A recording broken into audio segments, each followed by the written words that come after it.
Discipline, tradition, honor, forged by fire, built for legacy. This is Byronic Heroes for men who live by the code.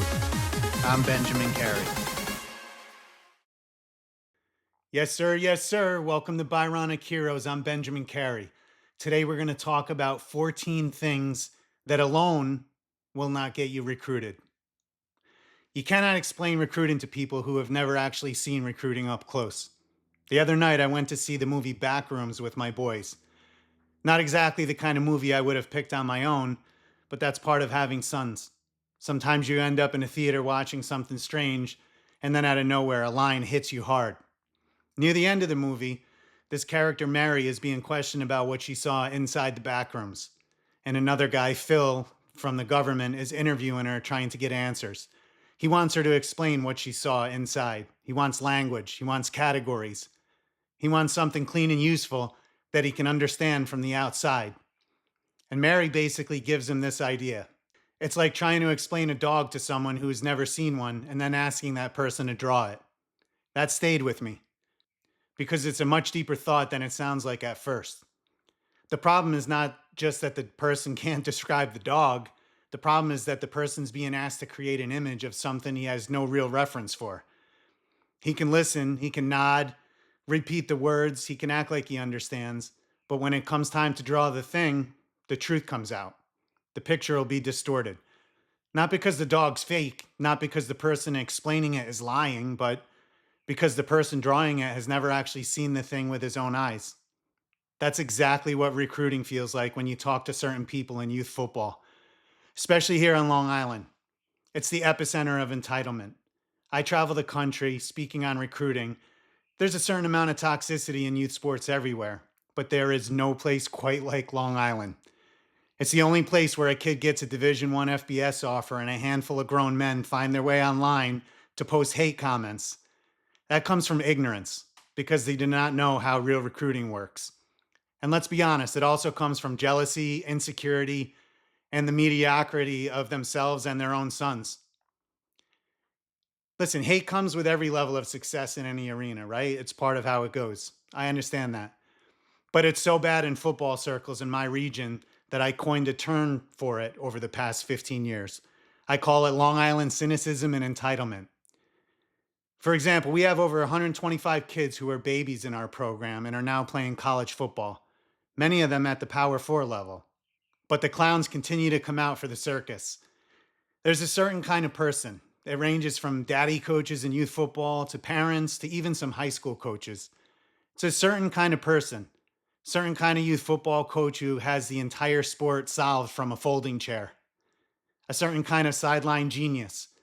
Every offer is fake. Every reclass is a scam. Every camp is a money grab. Every ranking is politics. Every kid getting attention is overhyped. And every parent with a plan who actually has some foresight is crazy. Every coach with relationships must be selling something. Come on. Somehow the loudest opinions usually come from the people who have never actually lived inside a serious recruiting process. They've not sat across from college coaches. They've not watched a player get evaluated by real college staffs. They haven't seen interest become communication, communication become visits, visits become offers, and offers become actual opportunity. They've not watched the machine work from the inside, but they're very comfortable drawing the picture for everybody else. That part used to bother me. Sometimes it still does, but mostly I find it funny, because once you've lived it, you understand recruiting is not some magic button. Some of the things I'm about to list are incredibly important. Some of them matter a lot. Some of them can absolutely help, but alone they are not recruiting. There are many pieces to recruiting, and too many people confuse one piece for the whole picture. So let's start with number one. Talent alone will not get you recruited. Out of everything, it's one of the most important, right? If you don't have talent and you're showing up at a camp or you're showing up to perform, I don't care how much other work you've done on social media and phone calls and networking and everything else. If you don't have the talent to outperform at the camp, it's simple. Your ceiling's going to be limited. More than anything else, when you get the opportunity to shine in person, you need to not be marginally better than everybody else there. You need to be tremendously better. One of the reasons our eighth graders get offered is because when they show up to camp, they're head and shoulders above juniors, seniors, and even sometimes kids from the transfer portal, right? You have an eighth grader going up against juniors and seniors, outshining them. And then there's even a couple guys from the transfer portal there who are in college already, and he's outshining them. That's what gets eyeballs, and that's what gets you noticed. And that's why some of our eighth graders get early offers. Number two, size alone won't get you recruited. If you're a football guy, you understand that. But if you're a sideline coach, if you're a parent, and you don't really have that experience and knowledge, you think just because a kid is big, he gets recruited. And it's amazing. We've had some kids over the past 15 years get recruited, and some of the skeptics, oh, he just got offered because he was big. I probably coached over 50 kids that were big that don't have offers. There are so many more pieces to the puzzle. It's a big man's game. No one disputes that. It's 100% a game where the biggest, fastest players excel. However, there are so many other parts to the puzzle, right? If you're big, you also need to be athletic. You need to be able to bend. There are so many other qualities, technique, so many other qualities that come into play. If all the big kids got offers, we'd have a million kids getting offers. It doesn't work like that. Number three, speed alone won't get you recruited. No question. Speed is important. Right up there with size. However, that alone is not getting you recruited.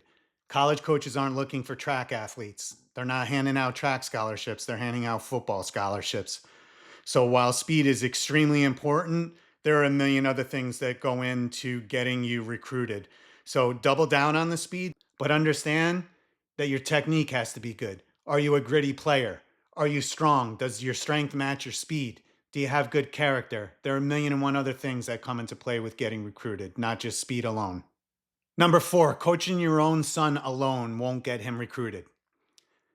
Listen, coaching your own son when he's young, if you're a good coach and you're organized and that sort of thing, because at the end of the day, you don't need 10 years of coaching NFL football to be a good youth coach, because being able to get through to kids and having an ability to connect with them and teach them at their level takes a special person. However, sooner or later, he's got to stand on his own 2 feet. And if you've done a really good job since the time he's young of teaching him to be independent and giving them the skills to speak to adults confidently and to put the work in and do everything he needs to do in his journey, coaching him can be a great thing. However, in my region, there are a ton of daddy coaches. These are men who coach their kid as long as they can. They'd coach them right through high school if they had the ability to do it. But what ends up happening with some of them is they've preserved their son's position and they've preserved his playing time in a way that starts to get to the next level. And all of a sudden in high school, he's not the starter. All of a sudden, he's maybe even not playing the same position that he played in youth football because his dad put him in that position and he really shouldn't have been playing it. And what happens is a lot of these kids, unfortunately, they phase out. Some of them aren't even playing high school football for 4 years. They quit before their high school career is over. They fall off the radar and they become exposed because daddy's not there to coach them anymore. It happens all the time. These coaches will go out of their way to coach little Johnny as long as they possibly can. And he's in there, he's playing both sides of the ball, he's playing every position. Some of these coaches, their kid, if he could throw the ball and catch it himself, they'd have their kid doing both.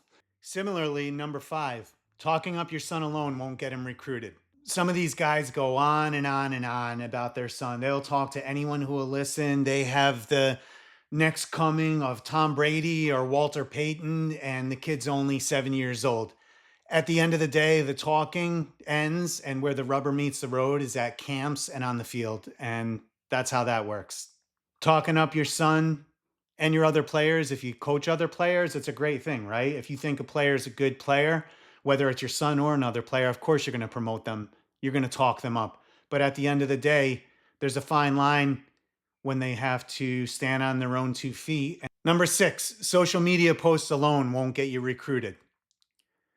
It's amazing. You go back, gosh, you go back even 5 years. We've been doing this for 15 years, but if you go way back, there were a lot of people out there that just had zero knowledge about the recruiting path. And now 15 years of doing this, people have an idea. It's funny because someone once mentioned to me, "Did you see Coach so and so is, doing this on Twitter and this one's doing that or this one's going to this camp or whatever it is." And they were saying it almost in a way that they're copying you. That's the whole point. I do this, Coach Filardi and I do this. We do this to raise the level of Long Island football as a whole. It doesn't matter if it's a kid from private school, public school, if they need help with the recruiting journey, if they need help with football, skill development, whatever it is, we're there to help them. Doesn't matter what school, what town they're from, what race or economic background they have. This is what we do. And so over the course of 15 years, people have picked up bits and pieces of the blueprint and kind of what we're doing. Now the problem is not so much like it was back in the day that nobody had any knowledge. Now the problem is people have bits and pieces of it and they're doing idiotic things. They're not applying it properly, right? People may have heard from a friend of a friend that Coach Carey teaches the kids this or that or whatever it is. And all of a sudden they find out they should be on social media. Well, sometimes they're posting stuff on Instagram or TikTok that should be on X. Sometimes they're posting stuff on social media that's doing a disservice and actually harming them in the recruiting as opposed to helping them. You know, you and then for the guys that are doing it right, the ones that understand how their bio should be, how they should be running things, what they should be posting on, what platforms they should be posting. Even the people that have everything down and they're doing things the right way, social media posts alone are not going to get you recruited. You could be doing everything by the book to the blueprint and still not get recruited. There are a lot of pieces to the puzzle. Reach out to experts, ask questions. Don't be posting dumb things on social media because you got bits and pieces of what you think you should be doing. And if you really want an idea of what you should be posting, look at some of the top kids that have been recruited from our region and what they have done from the time they were 5, 6 years old. Follow their path. Go back on their social media and look. Don't wing it because some of you guys out there now are getting bits and pieces of it. And the stuff that you're doing is plain stupid and it's not helping you. Number 7, private training alone won't get you recruited. Private training is extremely important. I could take a look at a 7-year-old and tell you whether or not he's had lessons with James Brady or a quarterback trainer. It's so important. Gone are the days where the most athletic kid at the park throwing the ball around at the playground played quarterback. That worked back in the day, but things are highly specialized now, whether you like it or not. If you're one of those people that's not into the private training, the specialization and that sort of thing, that's great. But kids are training now with private trainers at a young age. And honestly, that's why you see some of the crazy feats that you see, the one-handed catches, the extreme athleticism that you see from the high school level and in the college level that you didn't see, quite frankly, 10 or 20 years ago. It's because these kids are training at a very young age. So whether you agree with it or not, it's important. However, like everything else that I'm talking about, private training alone won't get you recruited. This is another thing that amazes me. People think if their kid's training with James Brady at 5, 6 years old and he's going 2, 3 times a week, that doesn't mean you're going to get recruited. Number one, your kid may not be a quarterback. Maybe he shouldn't be playing quarterback. It's very important, but it's important to distinguish that you aligning yourself with a top trainer like James Brady or Coach Vanucci training wide receivers or Coach Filardi training linebackers or Coach KB training running backs. It's great that you do that. It's crucial. Private training is crucial to the development. However, just because you do that doesn't mean that you are going to get recruited. There's a lot of other pieces that go into it. Number 8, going to camps alone won't get you recruited. This is a good one. On a regular basis, I see on social media kids going to 20, 30 different camps, mega camp, this camp, that camp. Going to camps is great. It's essential. You go back many years, you have guys like Trevor Costin and Afani Moma who were at John Glenn High School. They were two of the first kids that really started getting outside the bubble and going to a lot of camps. They'd go across the bridge in New Jersey, and they did a great job of getting around to these camps before it was really a thing. And it definitely helped both of their trajectories. So getting to camps is extremely important. But again, 15 years of putting together this blueprint and trying to educate families and players, sometimes The problem now is not the knowledge. The problem is not applying it right. You understand that you have to go to camps. You understand that they're essential, but then you're going to camps with no rhyme or reason. You think that if you just show up to a camp, that's how you're going to get recruited and that's how you get an offer. Doesn't work like that. There's a million other pieces to that puzzle. And yes, you have to get around. You have to get to the right camps, number one. Not every camp, the right camps. And you have to do everything else that goes along with going to the camp. You could travel out to Oklahoma, you go to Nebraska, you could go to Florida. So what? If you're not doing a lot of the other things that are essential to getting recruited, it doesn't matter what camps you go to, you're not getting recruited. Number 9, training hard and often alone won't get you recruited. Wouldn't it be great if every kid who worked hard and trained their butts off got an offer? Doesn't work like that. It amazes me. I go back maybe 3 years in youth football. Our program is merit based. The depth charts are merit based. Playing time is merit based. It's not daddy ball like a lot of the local leagues here. And I remember having a conversation with one of the parents, and she just kept going on and on. Her and the husband kept going on and on about how hard the kid was working. And you go on the kid's social media at any given time, he's working his butt off. There's clips of the gym and doing weights and running and all sorts of stuff, all sorts of craziness. And I applaud that. Hard work is so important. Not every kid has it. Even some of the most talented kids don't have a hard work ethic. So take it with a grain of salt. It's important. It's so important. But it doesn't make up for everything. Just because you want it and just because you work hard and you're in the gym and you're doing everything you need to do physically and you're training often, that doesn't get you recruited. Training smart, doing all the other things, having good character, having a good GPA, and doing all the other things that this podcast is too short to go into. There are so many different aspects of getting recruited, and it's amazing. Some people don't have the direction and the details that they need, and they just like bang, bang, bang, bang. They're working out. They're posting 50 million different workouts, and that's not how you get recruited alone, not by itself. Number 10, being a top 7-on-7 or flag player alone won't get you recruited. It's essential for quarterbacks, receivers, and defensive backs. It's an essential part of development. So although I think it builds a lot of bad habits when you take away the contact of the game, quarterbacks hold the ball too long, all sorts of things happen that don't translate to real football. However, it's an essential part of development for receivers, defensive backs, and quarterbacks. But alone, it won't get you recruited. Number 11, playing on a youth championship team alone won't get you recruited. This is a good one because in my region, there's a lot of daddy coaches that go around and they try to pick the best players. If you're a real football coach, you'd rather go 500 in a season or have a losing season where you're playing good competition and you're spending lots of time developing the players as opposed to trying to put the best kids on a piece of paper and not having good coaching in a lot of cases and running around to these tournaments to bring home those plastic trophies and then go on Facebook and post that you're the best Division III AYF team that ever walked the face of the earth. It doesn't matter. Development matters. Teaching the proper skills matter. Teaching brotherhood, teaching character. All the other parts of recruiting combined with playing on a championship team can work in your benefit. But playing on a championship team alone does not mean jack. Number 12, playing for a top high school alone won't get you recruited. So the benefit playing for a top high school is recruiters know your competition is stiff. And when they look at your film, you're not going up against a high school that has 300 kids. You're going against a lot of these schools recruit from all over the country.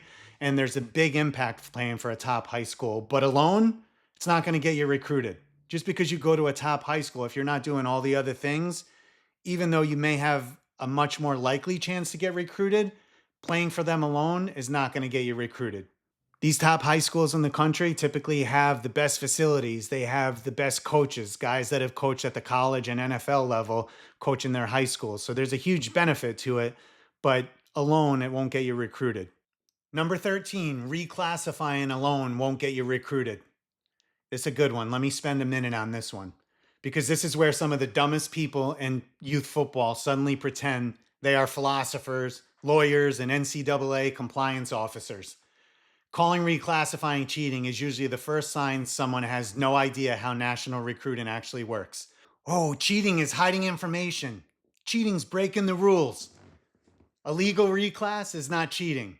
It's a family making an academic, athletic, and developmental decision inside the rules. That's not cheating. It's called planning. And planning only looks unfair to people who never had one. The whole rhetorical move is very simple. Reclassifying is taking more time to be ready before the next level. That's it. There's no wrong or right with reclassifying. It's taking more time to be ready before the next level. The only drawback, if there is one, is social, right? If your kid has a hard time making friends in a new friend group, maybe it's not for them. This is definitely not something that should come from the parent. It should come from the kid. And if a kid wants to reclass, 100% you should support it, knowing that there are no guarantees. There are plenty of kids who reclass, and it doesn't mean that they get a Power 4 scholarship to play football in college. And that's really important to understand. But the benefits are tremendous. There's a huge advantage. And listen, take everything else out of that and just be logical, right? Your son is going to be a year older, a year more physically developed, and a year smarter with more training on technique, X's and O's, and everything else. There's no argument about it. And every other serious field on earth treats more preparation as wisdom, not cheating. The only reason it gets attacked in youth sports is because resentment loves to dress itself up as principle. Look at college football. Here's the killer. Nick Saban was recently in Washington speaking about the state of college football eligibility, transfers, NIL, and chaos in the current system. And one of the points he made was that there were 50 players in the draft this year who were over 25 years old, competing in college football against 17 and 18-year-olds. Think about that. Nick Saban is not some message board clown from Long Island. He's not some daddy coach yelling into Facebook. He's the greatest college football coach of the modern era, and he is telling Congress that age, maturity, development, and eligibility windows matter. That's the whole point. So when people try to say age does not matter, reclassifying does not matter, development time does not matter, they're exposing themselves.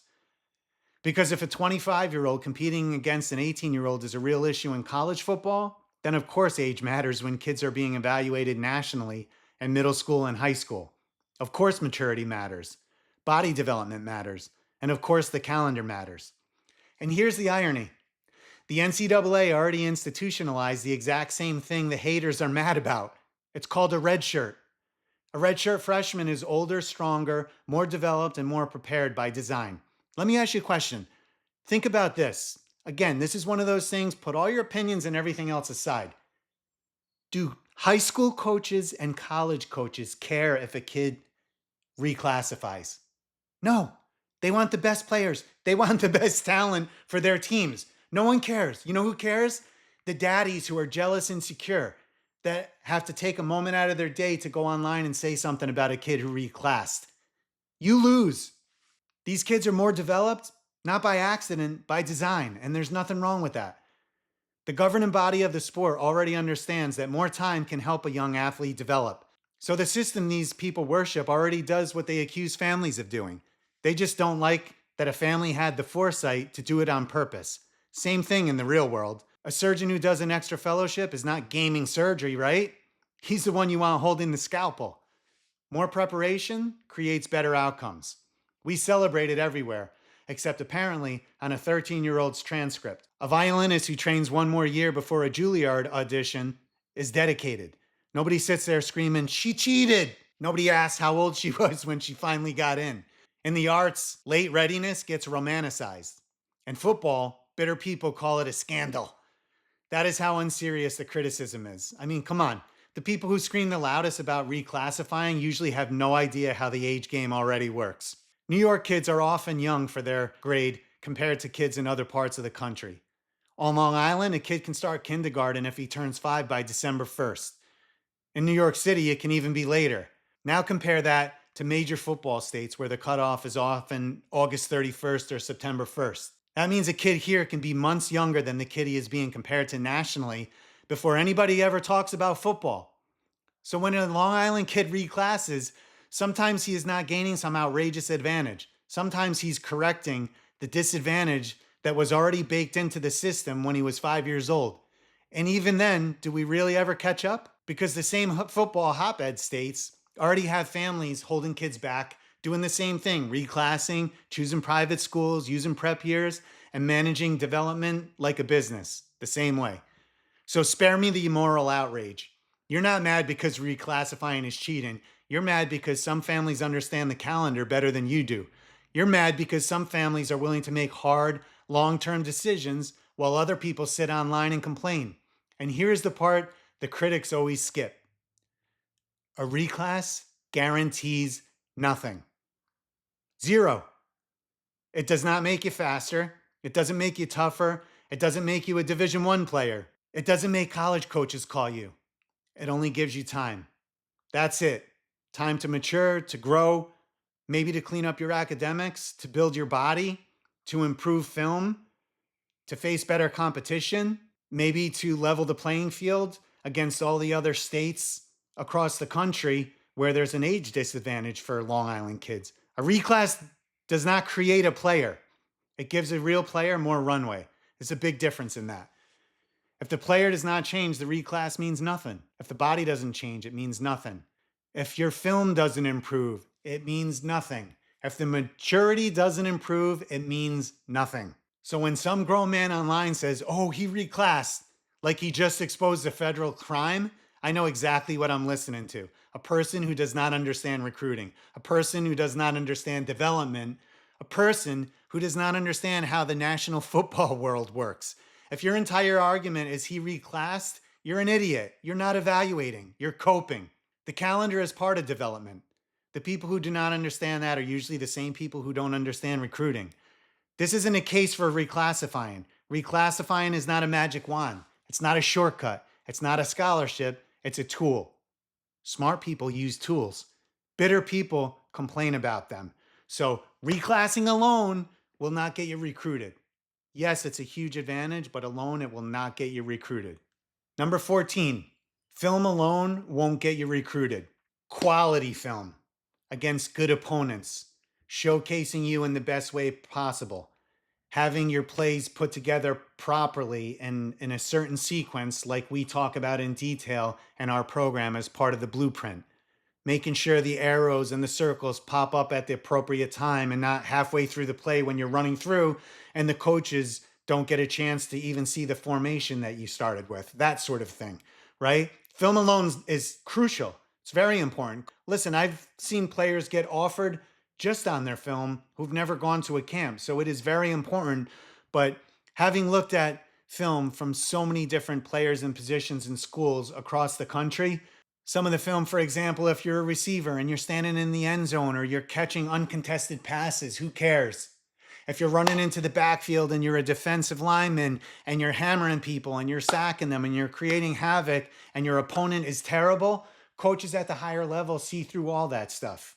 So you need quality film that's put together and assembled properly, and it needs to be against good opponents, and it needs to showcase you in the best manner possible. Film alone is not going to get you recruited. All the other pieces come into play. What gets you recruited is the full picture, the things we talk about in detail as part of the blueprint. Development, projection, grades, film, character, your relationships, timing, position, value, verified competition, your body type, your coachability, and the need for a fit at a specific school. And then the hardest part, doing it again when more eyes are on you. That's recruiting. So going back to the scene in that Backrooms movie where they were asking someone to draw a dog who's never seen a dog, when people who've never seen the dog start drawing the dog for everybody else, I try not to let it faze me. I just know what I'm looking at. A man drawing something he has never actually seen or lived. I'm Coach Benjamin Carey from Byronic Heroes. If you like this, click the follow button below. You can listen to us on Spotify, Apple Podcasts, and you can follow us on YouTube. See you next time. This was Byronic Heroes. Forged by fire, built for legacy. Click subscribe to join us next time.